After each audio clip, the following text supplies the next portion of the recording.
Real-time strategy games have been sharpening our tactical minds for decades, from galactic conquests to fantasy wars fought with dragons and mechs.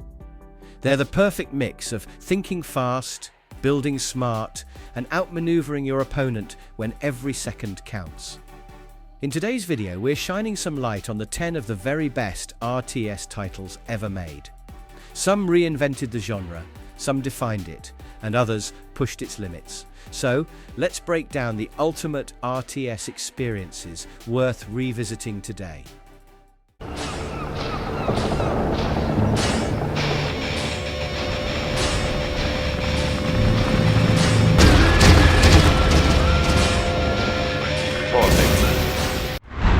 Command & Conquer Red Alert 3. In 2008, EA Los Angeles rolled out Red Alert 3 for PC, with Xbox 360 and PS3 following. The story kicks off when desperate Soviet leaders travel back in time to erase Albert Einstein, accidentally rewriting history and unleashing a third superpower, the Empire of the Rising Sun. Suddenly you've got three factions: Allies, Soviets, and Japan, all clashing for dominance. And if you've played this game, you'll remember campaigns for each side are fully co-op, so you can play with a friend or rely on an AI dude. Gameplay keeps the C&C DNA intact. Gather resources, build bases, and push out armies. But here, naval warfare is equally important, not an afterthought. Entire bases can float offshore, and ignoring the seas is basically suicide. And the units also come with quirky secondary abilities, from Soviet hammer tanks stealing weapons to Japanese mecha transforming mid-battle. I remember booting this up just for the FMV cutscenes starring Tim Curry, J.K. Simmons, and George Takei. Strategy may be serious business, but Red Alert 3 leaned into the spectacle. Call up the archers and deploy on the east wall with incendiary arrows. Age of Empires 4. Jumping forward to something more recent, Age of Empires 4 marked the franchise's long-awaited return in October 2021, crafted by Relic Entertainment in partnership with World's Edge and published by Xbox Game Studios.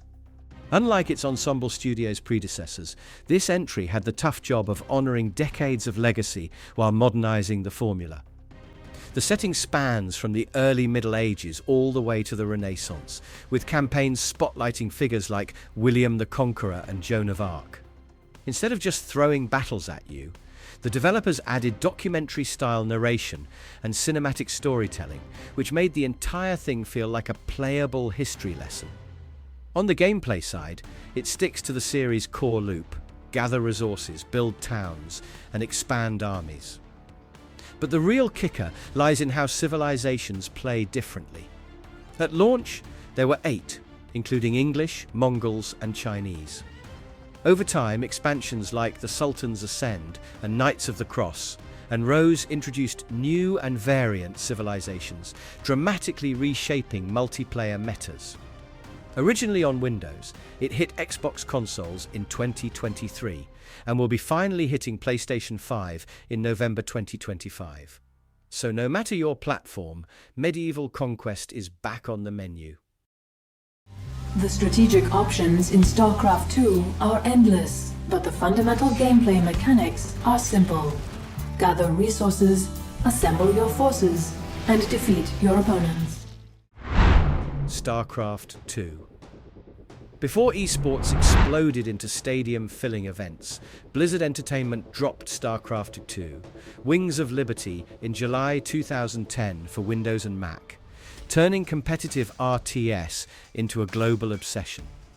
It was technically a sequel to the original 1998 classic, but Blizzard split the trilogy into 3 campaigns: Terrans in Wings of Liberty, Zerg in Heart of the Swarm, and Protoss in Legacy of the Void.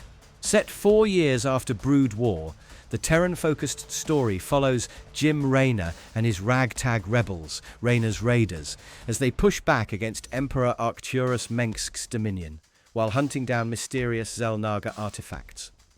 Between missions, players explore the battlecruiser Hyperion, chat with crewmates, and make choices that influence available upgrades, mercenary hires, and even certain mission paths. I always found that little downtime hub gave the campaign a surprising amount of personality. Gameplay balances returning favourites with new tricks. Zealots get dash attacks, Zerg evolve more aggressive swarms, and Protoss warp units directly into battle. The campaign also spices things up with missions featuring lava floods, night-only attacks, or controlling a single unit to tip the scales. Critics loved it. Metacritic averaged 93%, and multiplayer became legendary despite Blizzard controversially axing LAN play. Since 2017, Wings of Liberty has even been free to play, ensuring new commanders keep joining the war. And lead their brethren to battle.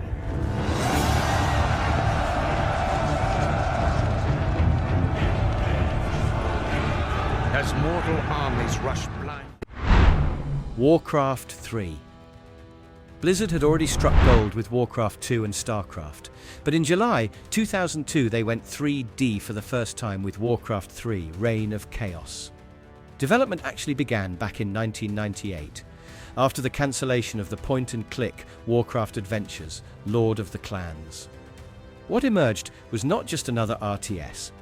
It was the game that pushed heroes, RPG elements, and narrative-driven campaigns into the genre's DNA.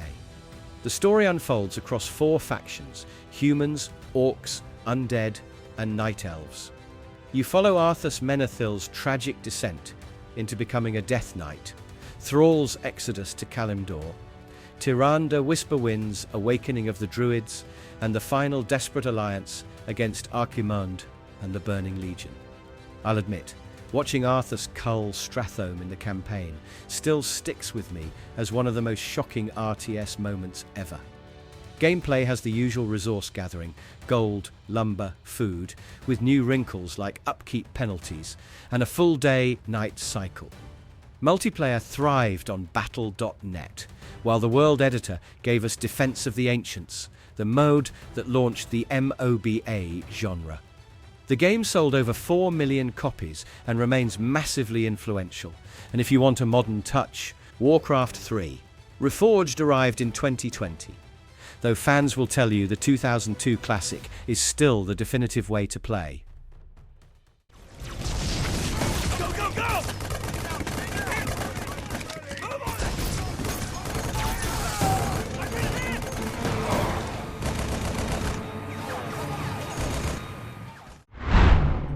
Halo Wars. Not every RTS found its footing on PC. Back in March 2009, Ensemble Studios and the team behind Age of Empires released Halo Wars exclusively for the Xbox 360.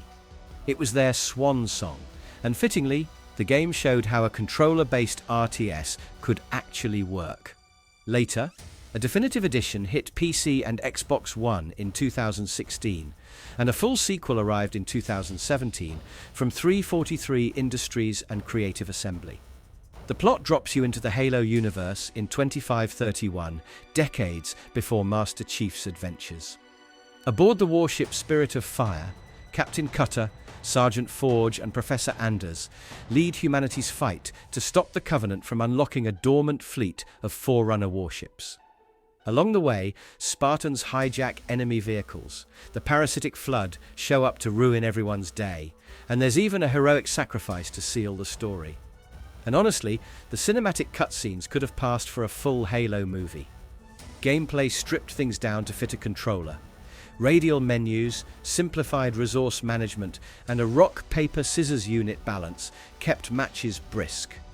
It wasn't the deepest RTS ever, but for a console entry, it nailed accessibility and spectacle. My advice has proven essential to anyone with dreams of ruling the galaxy.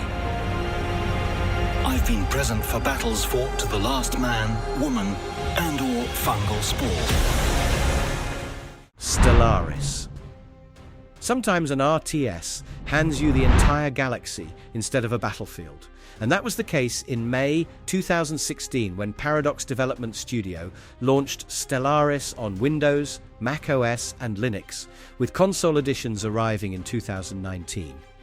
Known for Europa Universalis and Crusader Kings, Paradox took its grand strategy roots and fused them with real-time 4X exploration, creating one of the deepest space strategy experiences ever. The premise starts simple. January 1st, 2200 AD, your chosen civilization discovers faster-than-light travel.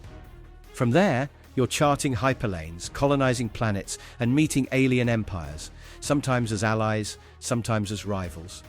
What hooked me most was how no two games felt the same. One run might see a fallen empire awaken and demand submission, while another throws in a galaxy-spanning crisis like an extra-dimensional invasion.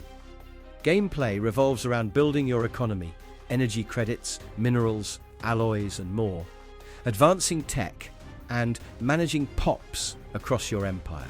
Ethics, civics, and government types shape your society, while DLC like Utopia and Nemesis add new paths, from hive minds to becoming the galaxy's final crisis yourself. Platforms now include PS4 and Xbox One, making it surprisingly accessible beyond PC. If you've ever wanted to write your own sci-fi saga with diplomacy, betrayal, and endgame cataclysms, Stellaris is basically a never-ending RTS story generator.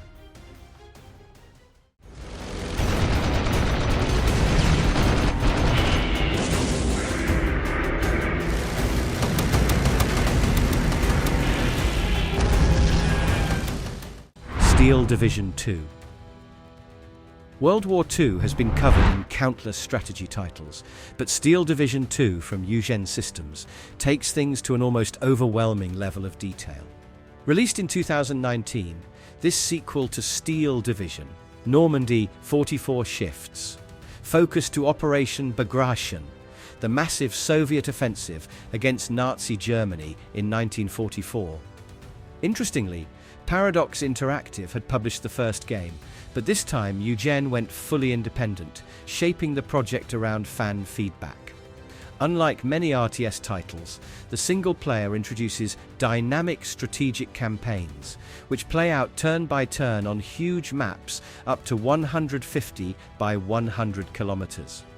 The turns represent at least half a day, so you plan at the grand level before dropping into real-time combat.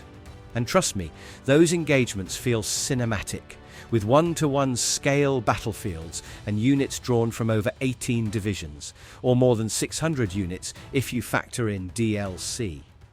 I remember being stunned the first time I realized my recon plane was actually covering a historically accurate swath of terrain.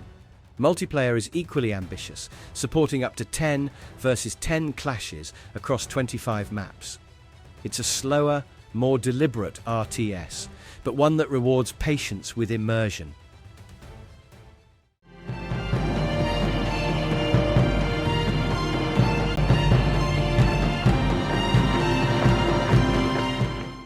Rise of Nations. Few RTS titles have tried to cover the entire span of human history in one game, and actually pulled it off.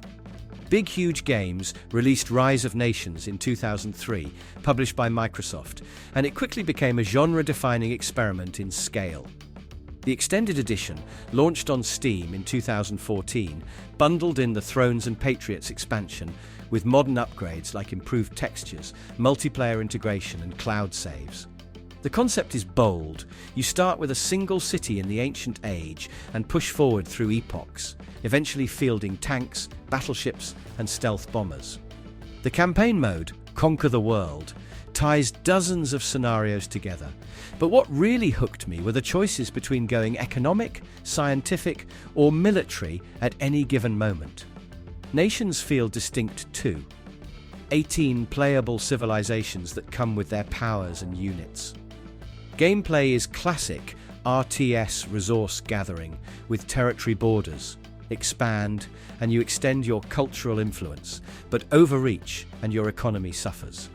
Building wonders like the Taj Mahal or Eiffel Tower gives powerful bonuses, making them strategic game changers. I still think of Rise of Nations as one of the smartest mix of Civilization-style scope, with RTS speed out there, all wrapped into matches you can finish in under an hour. Obsession. Deceit. Rage. Total War Warhammer III.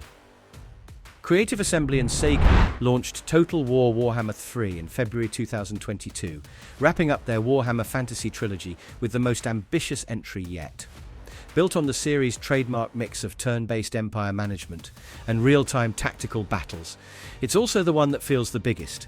The campaign map is literally double the size of its predecessor's Eye of the Vortex. The storyline kicks off with the disappearance of Ursun, Kislev's bear god, plunging the land into endless winter.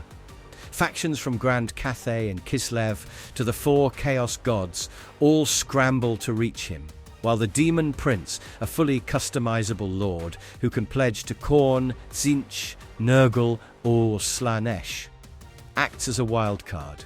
You'll find the prologue particularly clever, doubling as a tutorial and a self-contained tragedy about Yuri Barkov's descent into damnation. Gameplay goes deep. Campaign turns cover diplomacy, city building and recruitment, while real-time battles throw thousands of troops across snowy plains, demon-infested realms and fortress sieges. Owning all three Warhammer Total War titles even unlocks Immortal Empires, a massive sandbox combining every race and map from across the trilogy. Released on PC, the game later expanded through DLC like Champions of Chaos and Forge of the Chaos Dwarfs, ensuring the end times never feel short on content.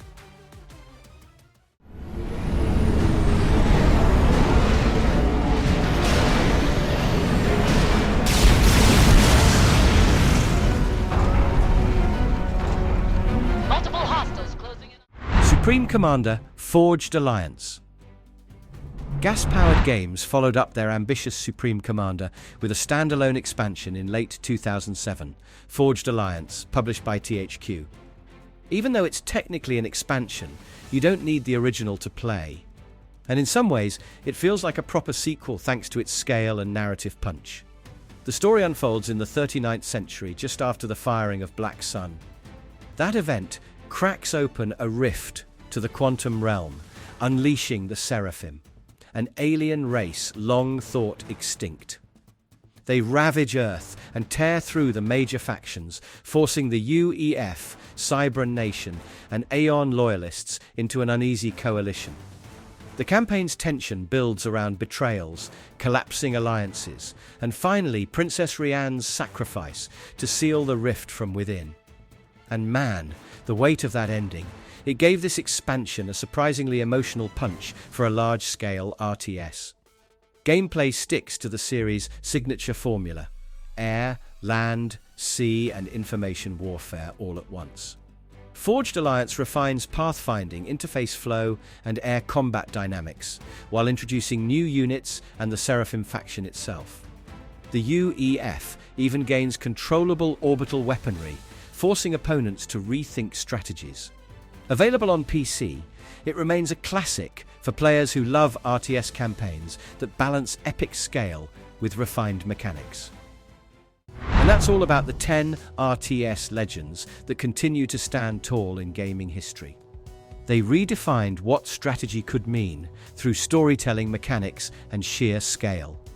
I'd love to hear what your personal go-to RTS has been, so drop it in the comments and let's keep the debate alive.